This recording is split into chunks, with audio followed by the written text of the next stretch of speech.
Quelque chose d'énorme vient de tomber dans le monde de l'intelligence artificielle et ça ne vient ni d'OpenAI ni de Google. Une petite start-up de Singapour vient de dévoiler un nouvel agent IA appelé HRM et ça pourrait bien être la plus grande percée en matière de raisonnement qu'on ait vu depuis des années. Ce n'est pas plus gros, ce n'est pas entraîné sur plus de données, non, c'est construit différemment. Et d'une manière ou d'une autre, ce modèle inspiré du cerveau humain surpasse des modèles 4 fois plus volumineux. Vous savez comment les modèles comme ChatGPT décomposent les problèmes étape par étape, mais une seule petite erreur peut tout faire dérailler. HRM prend une approche complètement différente. Il pense en boucle, comme le cerveau humain, et les résultats sont saisissants. Avant que vous pensiez que c'est juste un autre titre racoleur du style petit modèle BatGPT, celui-ci tient vraiment la route. HRM n'est pas un grand modèle de langage réduit, pas un transformateur allégé et certainement pas juste une version mince de ChatGPT. C'est quelque chose d'entièrement différent. Il imitait le cerveau, mais pas dans le sens générique « Oh, c'est un réseau de neurones ». Non, celui-ci emprunte littéralement la stratégie de prise de décision par couche du cerveau et l'applique au raisonnement de l'intelligence artificielle. Et d'une façon ou d'une autre, cette architecture permet à un modèle avec seulement 27 millions de paramètres de battre des modèles avec plus de 100 millions, voire des milliards. Mettons ça en perspective. GPT-1 avait 117 millions de paramètres et HRM, 27 millions, c'est moins d'un quart. Mais voici le truc fou, il surpasse Claude 3.5 sonnet et le modèle OpenAI On-Mini sur les benchmarks de raisonnement. La plupart des modèles d'IA modernes s'appuient sur ce qu'on appelle le Chain of Thought Prompting, le raisonnement en chaîne. Basiquement, c'est comme si l'IA se parlait à elle-même pour résoudre un problème de maths étape par étape. Ça semble intelligent et parfois ça marche. Mais le problème, c'est que si l'IA fait juste une erreur dans cette chaîne, toute la réponse peut s'effondrer. HRM zappe complètement ça. Il ne compte pas sur l'espoir que la chaîne tienne. Il raisonne plus comme un humain, en pensant de manière stratégique puis en exécutant rapidement. Alors comment fait-il ça? Eh bien, HRM a deux parties qui communiquent entre elles. Il y a un planificateur de haut niveau et un exécutant de bas niveau. Le planificateur, c'est comme le cerveau lent et stratégique. Il cartographie la vue d'ensemble, essaye de comprendre à quel type de problème il fait face. L'exécutant, c'est le processeur rapide. Il prend les ordres et fait le travail réel, rapidement et efficacement. Pensez-y comme un maître d'échecs qui planifie une stratégie et un assistant qui exécute les coups instantanément. Ces deux parties font des allers-retours. Le module de haut niveau fait un plan. Le module de bas niveau l'exécute et renvoie les résultats, puis le haut niveau se met à jour basé sur ce qui s'est passé. Ces échanges continuent jusqu'à ce que le modèle arrive à la réponse. Ce n'est pas juste un gadget. C'est intégré dans l'architecture et ça donne au modèle quelque chose que la plupart des autres n'ont pas. Une façon de vérifier et d'affiner en interne son propre raisonnement en cours de processus. Et les résultats sont assez dingues. Le benchmark ArcAGI, HRM, basiquement un test de QE pour l'intelligence artificielle. HRM a scoré 40, 3%. C'est au-dessus des 20 et 1, 2% de Claude 3.5 sonnet et des 34, 5% du modèle OpenAI On-Mini. Ce ne sont pas de petites différences. C'est un modèle minuscule qui tourne sur une seule carte graphique, battant quelques-uns des plus gros noms du secteur quand il s'agit de raisonnement pur. Allons plus loin. HRM a été testé sur du Sudoku, niveau difficile et extrême. Il en a résolu 55%. Vous voulez deviner comment Claude ou les modèles d'OpenAI s'en sont sortis? 0%. Pas un seul. Et puis, il y a le défi du labyrinthe, grillé 30 par 30. HRM a trouvé le chemin optimal dans 74, 5% des tests. Les autres, encore 0. Tout ça et le modèle a été entraîné avec juste 1000 exemples par tâche, pas de datasets Internet massif, pas de prêt, entraînement de plusieurs mois.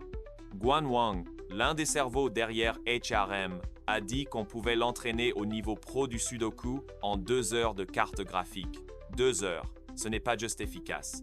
C'est ridicule.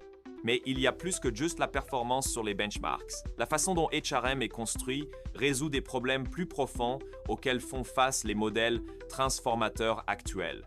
Prenons du recul. Les grands modèles de langage basés sur les transformateurs comme GPT ou Claude fonctionnent en traitant un nombre fixe d'étapes pour chaque token de sortie. Ils font toujours la même quantité de réflexion, peu importe la difficulté de la question. Ils ne peuvent pas dire « Hey, c'est difficile ça, laisse-moi réfléchir plus longtemps ». Ils n'ont pas la capacité de revenir en arrière, repenser ou réécrire leur sortie une fois qu'elle commence à sortir. Une fois qu'ils génèrent un token, ils y sont verrouillés. c'est comme essayer de résoudre un problème de maths en écrivant un chiffre à la fois au stylo, sans jamais vérifier si on est sur la bonne voie. HRM se libère de cette limitation. Son architecture à 2 niveaux lui permet d'adapter la quantité de raisonnement basée sur la complexité du problème.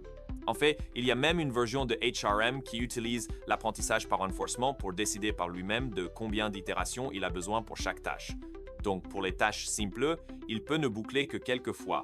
Pour les plus difficiles, il boucle davantage. Ça le rend bien plus proche de la vraie pensée flexible que tout ce qu'on a vu. Et à cause de sa structure, il évite aussi l'un des plus gros problèmes dans l'entraînement de l'IA aujourd'hui, la rétropropagation profonde dans le temps. La plupart des modèles ont besoin de se souvenir et synchroniser les dérivés partiels à travers plusieurs couches et pas de temps. C'est intensif en mémoire, c'est lent, et c'est probablement pas comme ça que les vrais cerveaux biologiques fonctionnent. HRM, d'autre part, utilise des mises à jour de gradients plus locales, qui sont plus faciles à calculer et bien plus biologiquement plausibles. Est-ce que ça compte en pratique? Absolument. Moins de mémoire requise signifie qu'on peut faire tourner plus de modèles en même temps ou entraîner plus vite avec moins de ressources. Ça signifie aussi que ce truc scale vraiment bien. On pourrait faire tourner HRM sur un laptop ou même l'intégrer dans des appareils de périphérie ou des robots. Et c'est exactement ce que fait Sapien.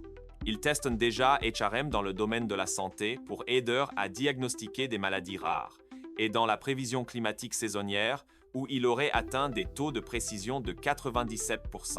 L'équipe de la startup inclut d'anciens ingénieurs de DeepMind, Anthropic, DeepSeek et même du groupe xAI d'Elon Musk. Ce sont des gens qui ont travaillé à la pointe de l'intelligence artificielle, ils ont usé Aldeze Alp et la KZ, et ils misent tous sur le design inspiré du cerveau d'HRM pour éventuellement dépasser les limites de ce qu'on attend des grands modèles de langage. Et ouais, ils ne sont pas timides là-dessus. Guan Wang a carrément dit « L'intelligence artificielle générale, c'est donner aux machines une intelligence de niveau humain et au final, au-delà, le raisonnement en chaîne, c'est juste un raccourci. Ce qu'on a construit, c'est quelque chose qui peut penser. » Ce genre de confiance vient habituellement de gens qui essaient de vous vendre du hype, mais dans ce cas, les résultats soutiennent leur dire. Vous n'avez pas à juste les croire sur parole non plus. Tout le projet est open source, vous pouvez le vérifier vous-même dès maintenant sur GitHub.